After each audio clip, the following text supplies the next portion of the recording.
In this lesson, we're going to take a look at how to find relationships and patterns. Relationships and patterns are basically an introduction to how to discover algebraic expressions. And we've already talked about what makes an algebraic expression an algebraic expression.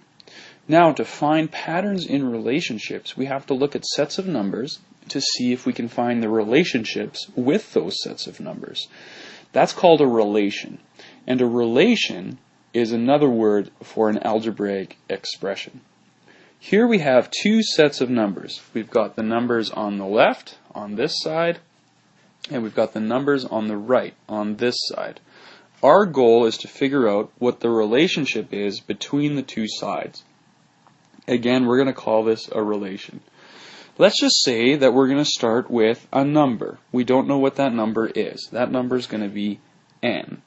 And you can see over here that I've represented this side as n. So right now, we're going to ask what we're doing to the left-hand side, this side, n, to get to the other side, over here. So what am I doing to the n? We're going to start with 1 to get to 2. And remember that whatever we decide, it has to be the same every single time. So you could say, okay, well, I could be adding 1. I could say 1 plus 1 gets me 2. Okay, well, that could work.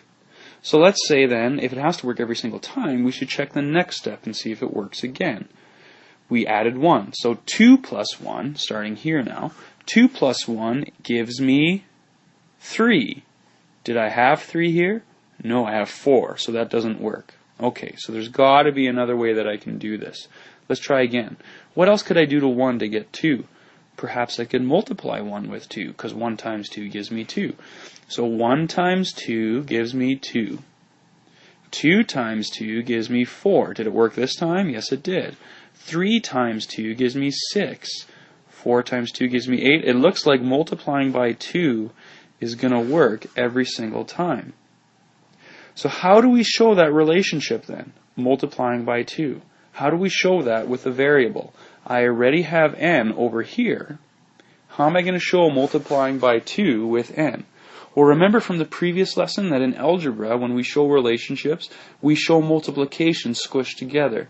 We've already decided that we are multiplying by 2, so instead of going n times 2, no, that's not what we're going to do because that's not how we showed in algebra. We have n and we're going to go 2n. So the relationship for this pattern over here is 2n. We figured it out. Let's try another table. Again, it has to work every single time. Remember that the left-hand side is n. The right-hand side is what we're trying to figure out what we did to n. So I've got n right here. What am I doing to the 1 to get 6? Well, let's try adding 5. 1 plus 5 is 6. Okay, so that worked. Let's try adding 5 on the next one because it has to work every time. 2 plus 5 is 7. Yes, it worked. 3 plus 5 is 8. 4 plus 5 is 9. It looks like it's working on all of them. So what did I do? I added 5. And how do we show adding 5 with algebra? You're right. We're going to have n, and then we're going to do 5 more. So plus 5. So the relation, or the algebraic expression for this pattern of numbers is n plus 5, because we are taking the n up here, and we're adding 5 to get to this side over here. We can also use relationships and patterns with different types of word problems. Check it out. Let's say that I have the following word problems. Write a relation for each statement. The total number of pencils if each student has 3 pencils. So, n represents students. That's the first thing you need to know. N is the students. Each student has 3 pencils. Okay, let's make a chart. It would be a little easier to see. So if I make a chart, like what we had on the previous page, I can have 1 student, 2 students, 3 students, 4 students, 5 students. Each student gets how many pencils? 3. So if I have 1 student, I get 3 pencils. If I have 2 students, I get 6 pencils. 3 students, 9 pencils. You can see here that there's a pattern developing. So again, what am I doing to the students, which again is n, to get to the green numbers?